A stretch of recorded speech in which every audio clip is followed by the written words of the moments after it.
Hello, friends. So, we're back, and I've been hyping this one up a lot.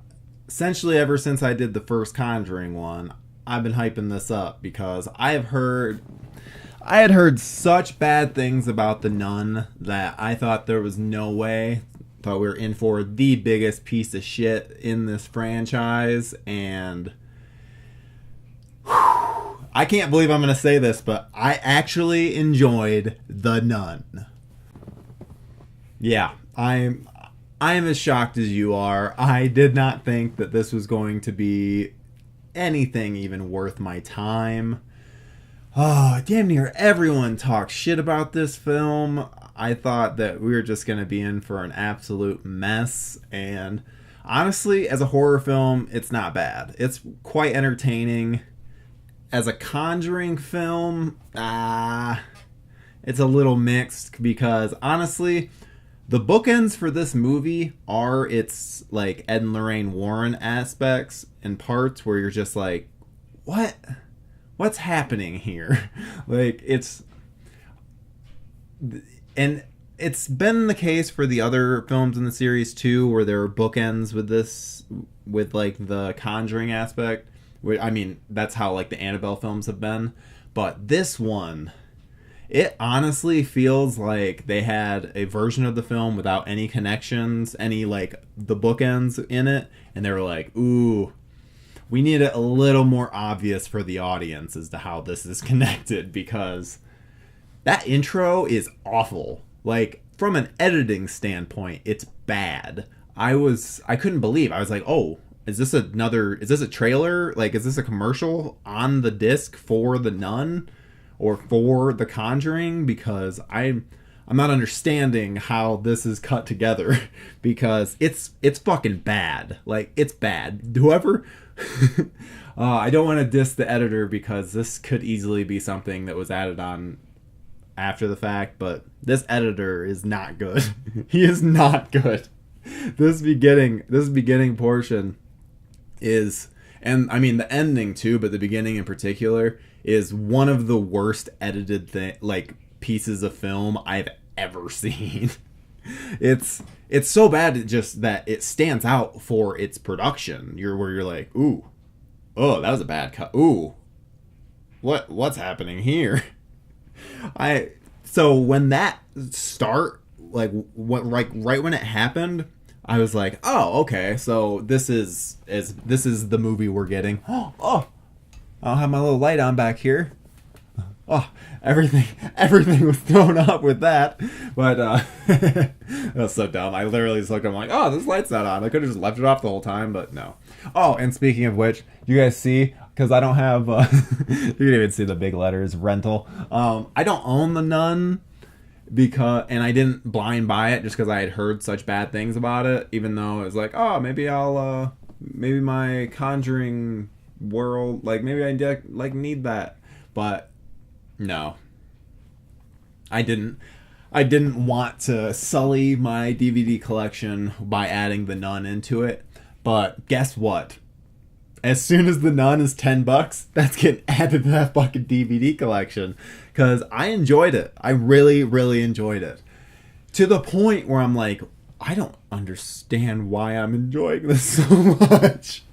I think it's something just to do with, I like possession films that really focus on the Catholic Church side of it, just because I find a lot of that stuff really fascinating, because obviously the extreme supernatural aspects of it aren't realistic, but the Catholic Church did, and I don't know if they do anymore, but they performed exorcisms. Like, that was a thing. They thought that this type of shit was real, which, yeah, growing up in any kind of church, they teach you some of the weirdest fucking shit where it's like, yeah, all this stuff makes sense as to why you would fall for it.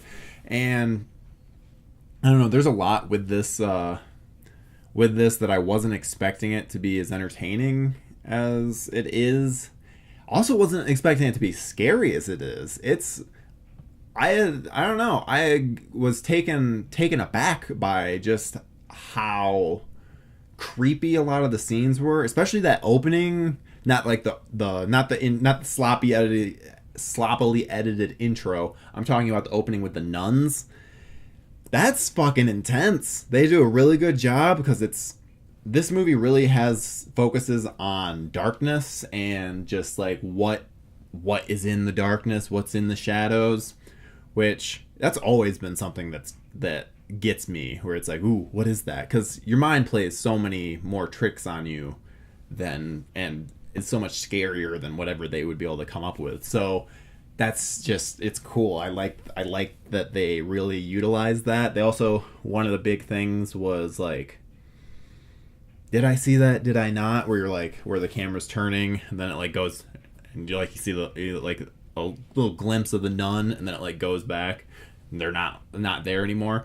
I like that because those are where the creepy moments in real life come from, where where you just watch a scary movie and you go into your house and you see something out of the corner of your eye. In that split second, like, your head can picture the nun there, but then when you look back, it's gone. Those types of moments, like, I know for me personally, I always have those kinds of things. Like, I live in the basement with where half the time, like, an open door, an open blackened door is just like right there. Or yeah, if I'm watching a bunch of horror movies, I'll just like see out of the corner of my eye, I'm like, oh, Pennywise.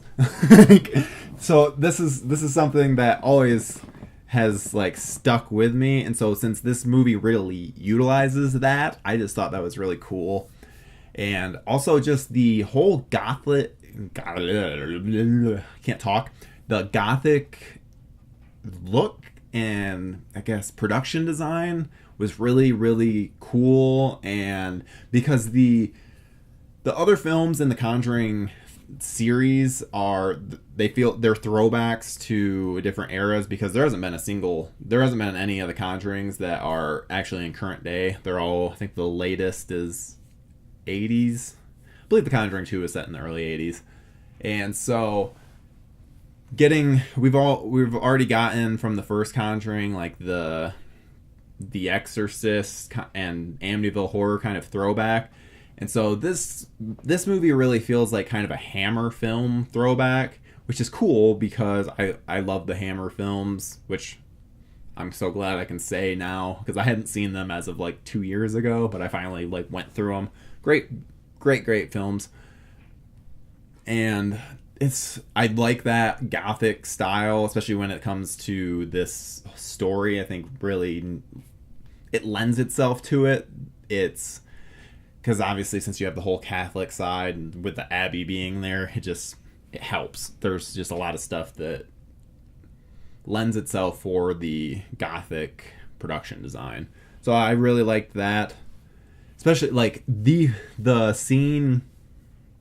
Obviously the scene with the nun it helped, like, or the nuns at the beginning, it helps like establish the world well.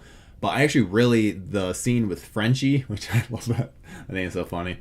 I love that Frenchie, that they give him, like, as soon as he shows up, and it's like they're kind of setting up this town that's outside of the Abbey, where it really feels like a Hammer film. This is the kind of stuff that you would see in Horror of Dracula or the Frankenstein, where you have these townspeople and it's like this Eastern European town. So I liked that element because, again, it kind of felt like a Dracula Frankenstein kind of thing. So that was cool. And I didn't even, the whole time I'm like, oh, so is Frenchie going to be like the guy that they kill off in order to get like some kind of sympathy for you? But no, they do something interesting with him in the end, but I'm shocked at how long he actually made it. And now that I think about it, there are only 2 deaths in the movie, and those are the ones at the very beginning. So you have the 2 nuns, one of which like kills herself, and the other one, she's killed off screen. So actually, now that I think about it, all deaths are off screen, because even the nun that kills herself, she jumps off the building, and then we don't see the actual impact or anything, and then you just see the aftermath. But I gotta say, okay, so they have her jump out the window, and it starts a slow push in on like the window and showing that the rope is hanging out it. And for some reason the windows close, and there's many reasons where I'm just like, wait, what? Because so the windows close, they close perfectly fine, even though there's a rope in the way. Like, which that's not my main concern, which obviously doesn't make any sense, but still, who cares? The problem I have with it is that the nun, like Valak, is essentially closing the windows just in order to give us the audience this like creepy somewhat reveal of like the nun coming up in the reflection, which it cuts away before you see the nun fully anyway. But it's just like, what was the point of that? The only logical conclusion that I can come to is that they wanted, like, Valak was like, ooh, I gotta show myself off to these non-existent people since this isn't a movie. I didn't really understand that. Now we should get into the lead of this film, Taissa Farmiga, which when it was announced that she would be starring in The Nun, it was like, oh, okay, this, yeah, obviously Vera's sister, like, it's gonna have some connection. That works perfect. Nope, didn't have any connection to Lorraine Warren. She was just another character, and the director even said, he's like, oh, well, we still put her through the casting process, and we were never like, oh, well, yeah, you get the role because you're Vera's sister. Which, it makes sense now that seeing, because there's no connection between the two, so you literally just need a good actress, which Taissa knocks it out of the park. She does a fantastic job, though I was real worried at first because her introduction scene, oh, she is chewing scenery big time. But it makes sense because it's then revealed that she is telling a story to all of these kids, and it's like this big grand story, so she has, like, there's a reason for her putting it on so much. Because at first I'm like, ooh, this ain't gonna be good. This is gonna be rough. But yeah, I thought that was really cool that they actually kind of subverted my expectations without meaning to, because it's not like the intention of going to that scene is like, ooh, we're going to make them think that she's not a good actress, but then we're going to bring her in. It's like, no, that was obviously very unintentional. But yeah, she just does a really, really good job in the role, which it's not a particularly tough role, but again, she just does a really good job with it. And let's see. What else? I really thought it was cool. Frenchie he got like haunted in the cemetery. He was just getting creeped out by the nun as she's like following him around, and I don't know what the point of that was. If it was just Valak trying to make sure that Frenchie stayed away, but I didn't understand what the point of that was, because it seemed like he was already leaving, unless Valak legitimately was trying to get a hold of him. Which, the funny thing about it is, like, his solution for it to escape Valak. I'm gonna say, by the way, I'm gonna just start saying Valak rather than the nun, because obviously, since there's multiple nuns in this film, I don't want to say the nun and then be referring to the demon and then say the nun and refer. So I'm just gonna say Valak, because that's how we've been introduced to this demon in the. That was how we were introduced to him in the second Conjuring, which is weird to say him because obviously it plays a girl, but yeah, it makes sense, right? I think. Maybe. I'm gonna say that it makes sense. Okay, but there was actually one scene that even as they like started kind of set up for it, I was like, ooh, I can't wait till they actually utilize this for the scene. Was when they're in the cemetery and they're showing the different graves, and there's like bells on them, and it's because during the plague, like, they would think someone was dead, but they weren't, so they would have these little bells so that then the person can start ringing it if anyone, so that way if they were buried alive, they can be unburied. And so that scene where Father whatever is essentially placed into the coffin by Valak, and miraculously covers it with dirt like in record amount of time. That was really cool, just the concept itself. However, and this is kind of the problem with that I have with this movie in general, is just that there's not really much in terms of rules for Valak's powers. So Valak is able to constantly like trick these people, but then he's able to like blow the priest backwards and so that he would fall into the coffin, slams the coffin shut, makes it so you can't so that the father can't even open the coffin, and then pours all the dirt and covers up the grave. Okay, fine. Then why the fuck did Valak not do anything about that bell? Like, if you're able to cover the grave with dirt, like, Valak should have been able to fuck with that bell so that it's not moving anymore. I don't, like, if your whole plan is to get rid of this priest, then you're doing a real sloppy job of it if you're Valak, because that was just stupid. Like, there's no reason for it. But, again, I mean, I understand it from, like, a screenwriting standpoint, because they clearly wanted this cool scene of being buried alive, but I just need some kind of consistency amongst the rules. That's always been something with me for any horror film. If you're going to establish this world and set up rules, you need to follow them, because we as the audience need to know. We need to know, like, just all that Valak brings to the table. Because just if he can just arbitrarily do things, then it's less scary, at least for me. And okay, whoever's decision it was to make the nun CGI, just why every one of those nun shots that is CGI, I just like mentally tried to picture just like practical effects in that place, and yeah, it's sent like so much creepier. The CGI takes you out of it so much because it's so unnatural and just looks dumb. Though to be fair, the CGI at the very end, where when Valak's defeated and starts like breaking apart, and it's like the swirling water and everything. Clearly, most of the budget went towards those effects, because those effects look great. It looked fantastic. So if you hadn't done the bullshit CGI nun face like leading up to that, I think that it would have had so much more of an impact, rather than when it does come, you're more like, oh, I'm shocked that actually looks all right, which should not be the reaction.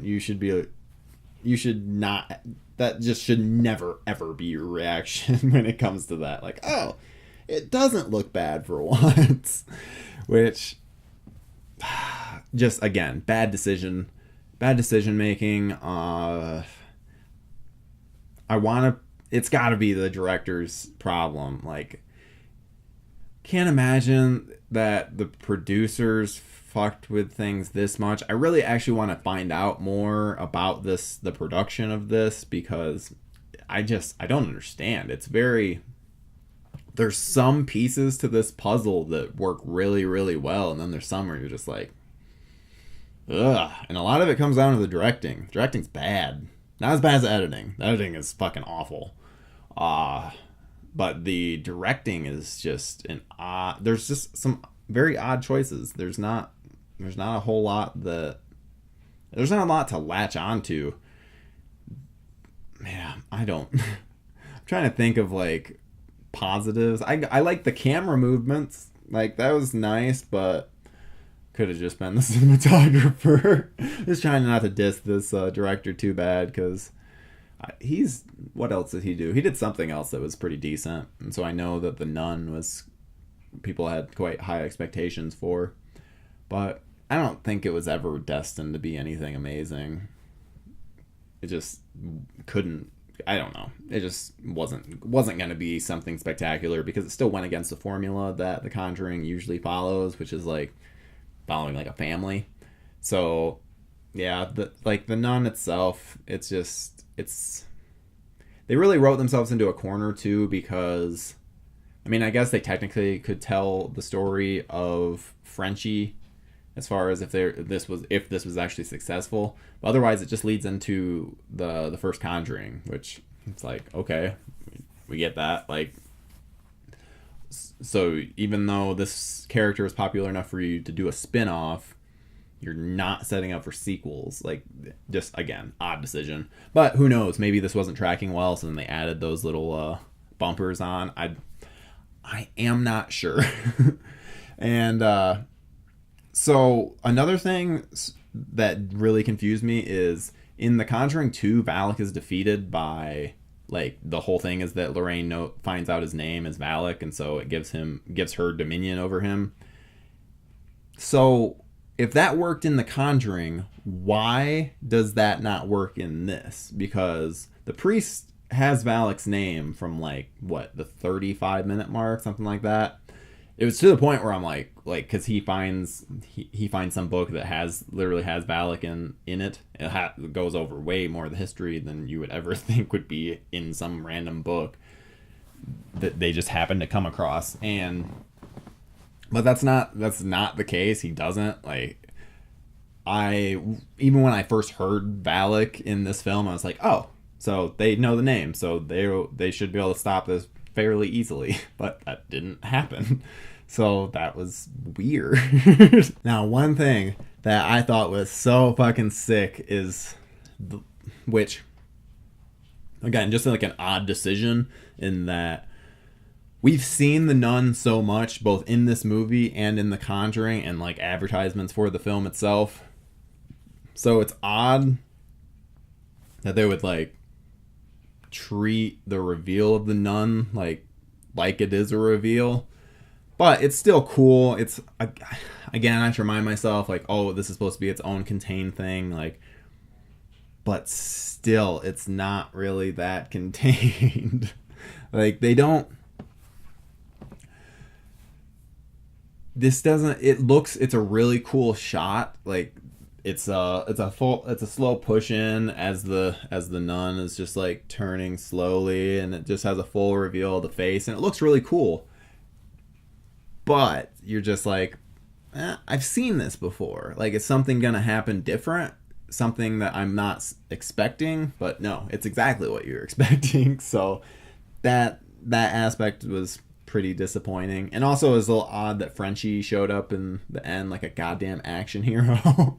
But I liked it. They added a very weird, like, kind of like sexuality between Frenchie and Sister Irene, which was a little odd because it's like, dude, she's a nun. Like, quit going after her. Like, knocking on the wrong door there, bud. But yeah, that was. I liked that he was involved in the film. Like, he was a really interesting character, but it was just kind of like, oh, he just like showed up and saved the priest at the exact opportune moment. Those moments don't come across that great. And then, so one of the things, there was like a big twist that there's no other nuns in the building. It's literally just the father and Sister Irene. So all the nuns that we had seen prior to that were all ghosts, and that Valak had already killed all these people. And so I thought that was cool because I wasn't expecting that, even though they set it up well before, because they even say they heavily imply that when Frenchie drops off the father and Irene, that there's no one else at the Abbey. That even like one of the townspeople is like, oh, well, you dropped off 2 people, you're gonna be picking up 2 bodies when you go back tomorrow. So there's definitely like hints of that, which it was cool and all, but again, it's one of those things we were like, well, why does it matter? Like, why does it matter that these nuns are dead?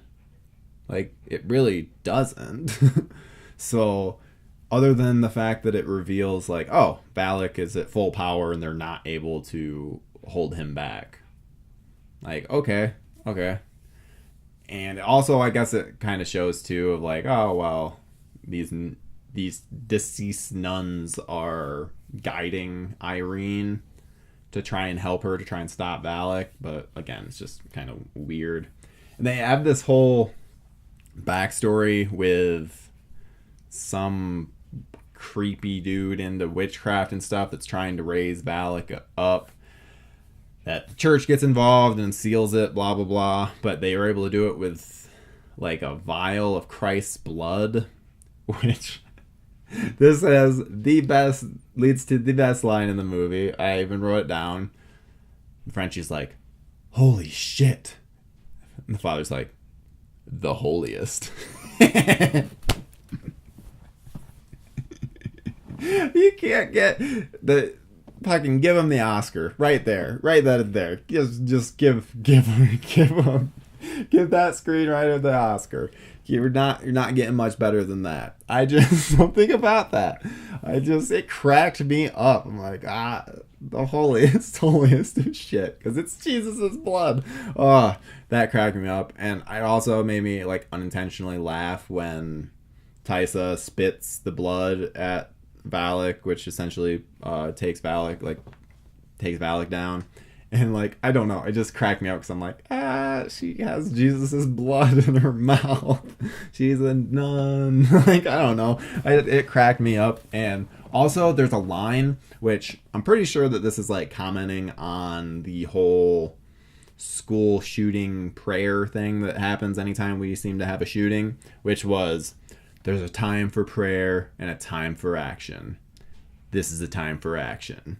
Which I got a kick out of because I felt like it was a little bit of a slight against the people that are like, oh, well, we'll just pray and hope that things get better rather than actually doing something. So I liked that little dig. That was cool. And so the whole ending sequence, essentially you're just going from set piece to set piece. But there's one big issue just in that there's like nuns that they're supposed to be like faceless nuns. However, you can see the cloth. You can see the cloth. As in the cloth covering their faces to make it look black and nothingness. You can see the cloth.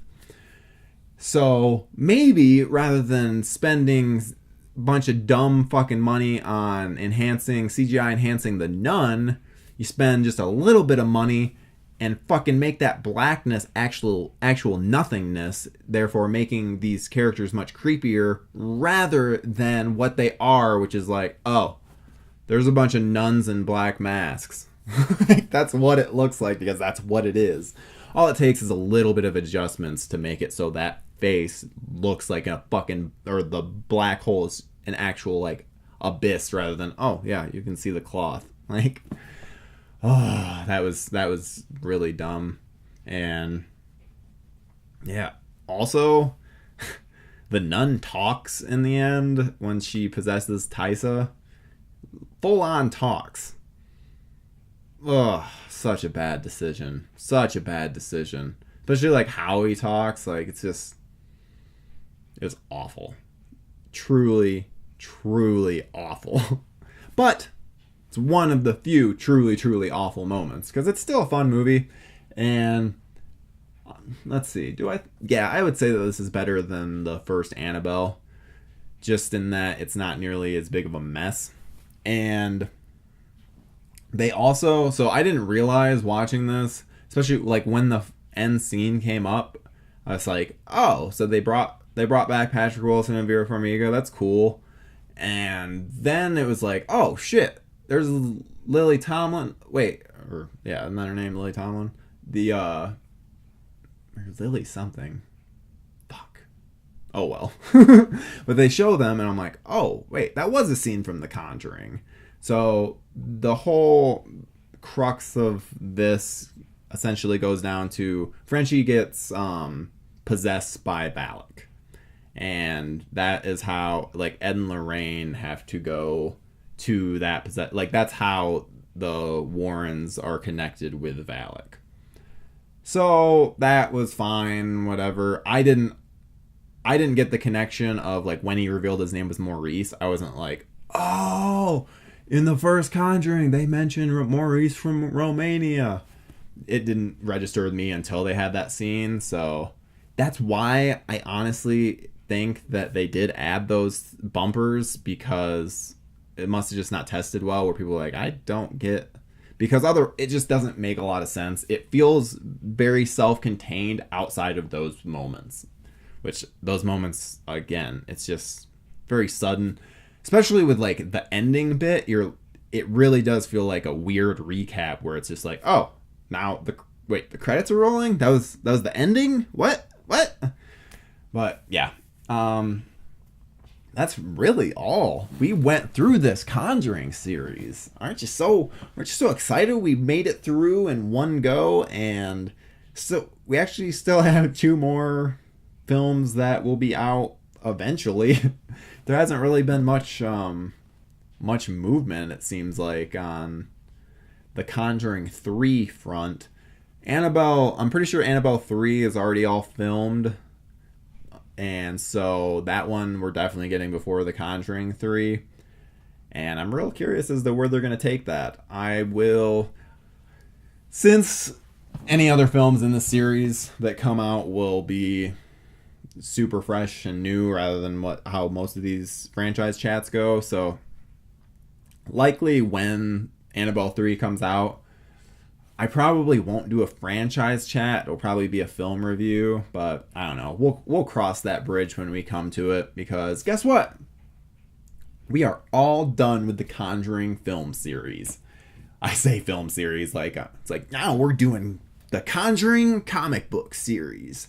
Now we're doing the Conjuring podcast. No, we're not doing anything like that. That's just it for the Conjuring. I have 2 other franchise chat series planned for the rest of the year. I might add more. We're just gonna see how this pans out. I really like doing these, because I feel like I can ramble about stuff when I'm doing specific like film reviews. When I'm in front of the camera and like in front of the DVD, my DVD collection, I feel like it's a lot harder to ramble because I have to like edit a lot of stuff out, and so this is just, I don't know, fun for me to do. So we'll see what ends up happening when it comes to the 3rd Annabelle. I honestly don't know. I just know that I'm gonna enjoy it because I fucking love the Conjuring series. I hope that if you guys don't, I hope that these little chats made you appreciate them more or want to revisit it. Maybe I don't know. Let's hope that's the case. That's the best thing I could ask for. But that's really all. Hope that you guys enjoyed, and yeah, we'll see you next week. Hey guys, make sure to comment, like, subscribe, all that good stuff. And look, I even have a new ending finally. Holy crap, it took forever. And I'm just saying random stuff that I don't need to be saying. Oh well. And end.